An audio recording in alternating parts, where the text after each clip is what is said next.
Welcome back to Talk Tensors, everyone. Today we're looking at a paper with a title that's quite a mouthful, but really, really fascinating. Yeah. Automatic Curriculum Design for Zero-Shot Human AI Coordination.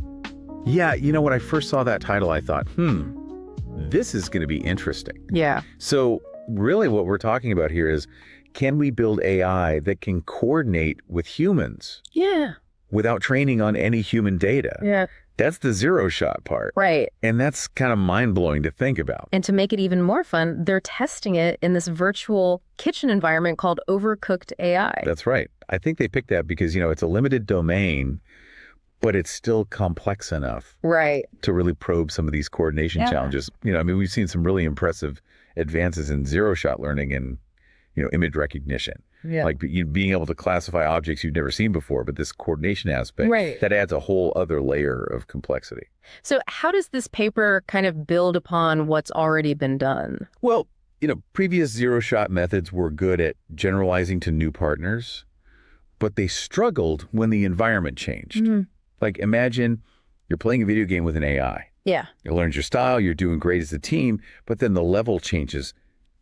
New obstacles top up. Right. And suddenly the AI is completely lost. Okay. That's the problem they're trying to tackle here. So it's not just enough for the AI to work with me. Right. It has to be able to adapt to That's right. the changing rules of the game as well. Exactly. And so they came up with this really cool idea of an automatic curriculum. It's inspired by how we learn as humans. Right. We start with the basics, then gradually move to more complex concepts. Like learning arithmetic before calculus. Exactly. Yeah. So they created this curriculum for their AI agent, which they call the ego agent. Okay. And this curriculum isn't static. It actually adapts as the AI learns. Wow. As the AI masters simpler coordination challenges, it gets progressively harder ones. So it's like a personalized training program. Exactly. For this AI. It's like having a personal tutor who knows exactly what you need to work on and keeps pushing you to improve. So how does this adaptive curriculum actually work? What are the nuts and bolts here? Yeah, so there are two key components they introduce. Okay. The first one is called prioritized co-player sampling.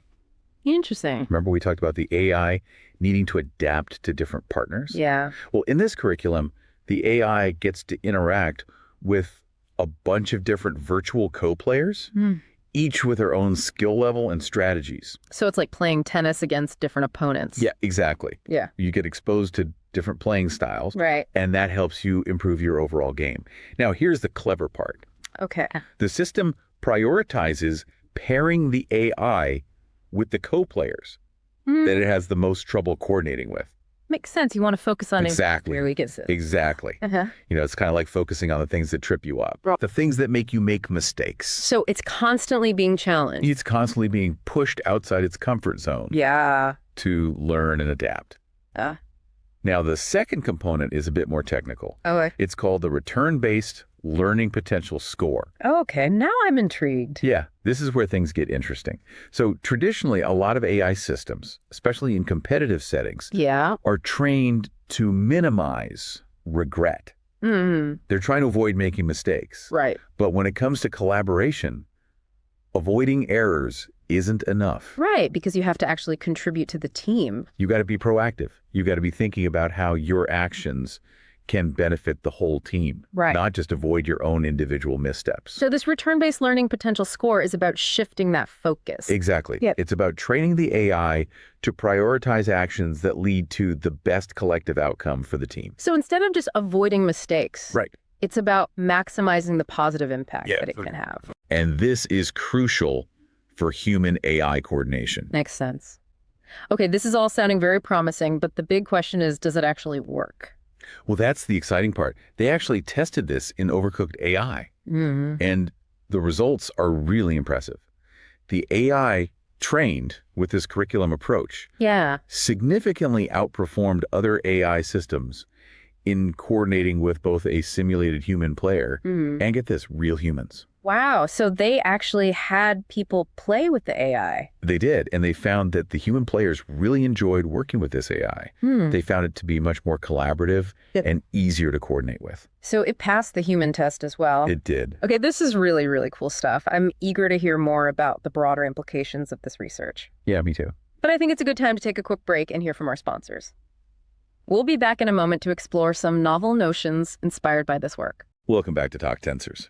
You know, before the break, we were discussing this really innovative paper on automatic curriculum design for zero-shot human-AI coordination. Right, and they got some pretty impressive results in that virtual kitchen environment, Overcooked AI. They did. And, you know, what's really exciting to me is thinking about how this kind of adaptive curriculum training could be applied in the real world. Yeah, going beyond the virtual kitchen. Exactly. I mean, think about all the real-world situations where human-AI collaboration is going to be crucial. Like what? Give me an example. Well, disaster relief immediately comes to mind. Imagine you have a team of AI-powered robots working alongside human first responders after, say, an earthquake or a hurricane. That's a pretty intense scenario. It is. It is. And it's exactly the kind of situation where this adaptive curriculum could really shine. I mean, think about it. The environment is constantly changing. Right. New dangers pop up unexpectedly. You need to be able to adapt quickly. Absolutely. Yeah. And communication can be really difficult. An AI trained with a traditional static curriculum would probably struggle. Yeah, it would be like trying to use a map from before the earthquake to navigate the city after the earthquake. Exactly. Yeah. But an AI trained with this adaptive curriculum could actually learn and adapt on the fly. It can analyze the outcomes of its past actions, you know, figure out what it did wrong, and then adjust its strategies to better coordinate with the human responders. So it's constantly learning and improving. It's like having an AI that's constantly on the job training. Becoming more effective, more collaborative with every new challenge it faces. That's really cool. And it's not just about adapting to the environment, right? I mean, the AI also needs to be able to work with different people. Oh, absolutely.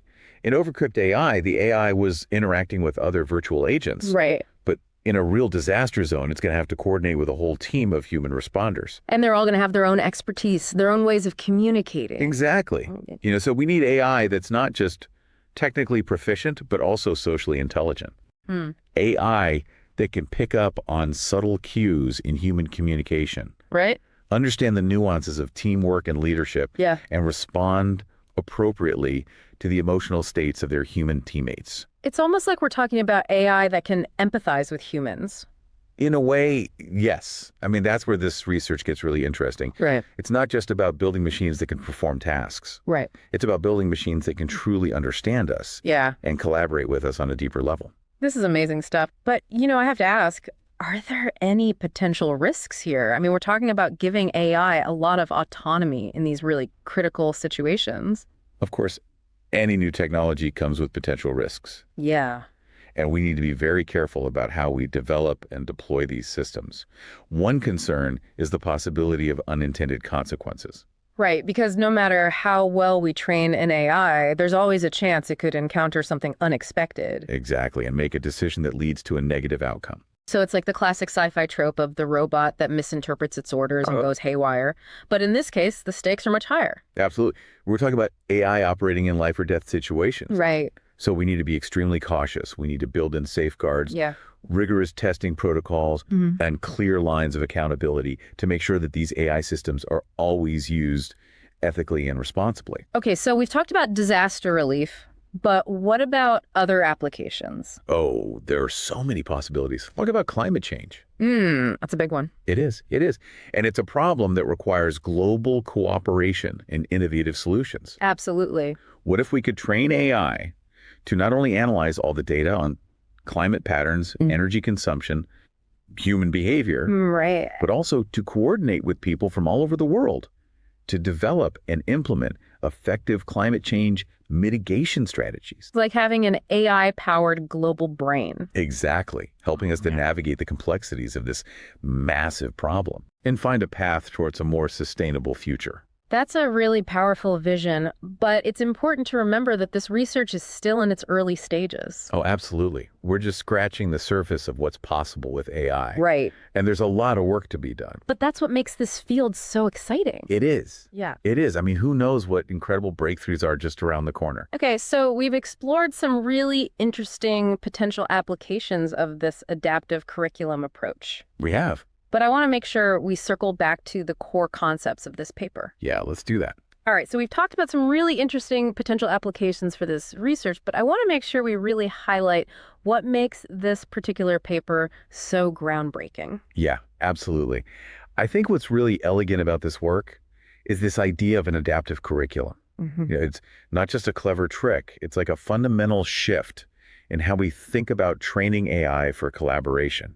I think I'm starting to grasp this idea of the AI's curriculum always adjusting based on how it's performing. Can you maybe walk me through an example? Sure, sure. So let's say we have our AI agent in that overcooked AI environment, right? And it's trying to coordinate with a virtual co-player. Let's say it keeps messing up a specific task, like forgetting to chop the tomatoes. Oh, yeah, a classic cooking blunder. Right. So in a traditional AI training scenario, the AI might just keep getting penalized for that mistake, Hmm. and eventually it might just learn to avoid chopping tomatoes altogether. Well, that wouldn't be very helpful for the team. Exactly. But with this adaptive curriculum, the system recognizes that, hey, the AI is struggling with this tomato chopping skill. Okay. So it's going to start prioritizing scenarios where the AI needs to chop tomatoes. So it's like getting extra practice on its weak points, just like a human student might get extra help in a subject they're struggling with. That's a great way to put it. Yeah. Yeah, it's like personalized tutoring for the AI, Yeah, but it's not just about repeating the same scenario over and over again. right. The curriculum can also introduce variations to make things more challenging. Okay, so it's not just rote memorization. It's about developing a more flexible and adaptable set of skills. Exactly. And that's really the beauty of this approach. It's Yeah. always pushing the AI a little bit further, focusing on those areas where it needs the most improvement. That makes a lot of sense. Now, you mentioned earlier the idea of maximizing return instead of minimizing regret. Can you remind me how that plays into all of this? Right, right. So traditionally, a lot of AI systems, especially in competitive settings, are trained to minimize regret. Yeah. They're focused on avoiding making mistakes. Right.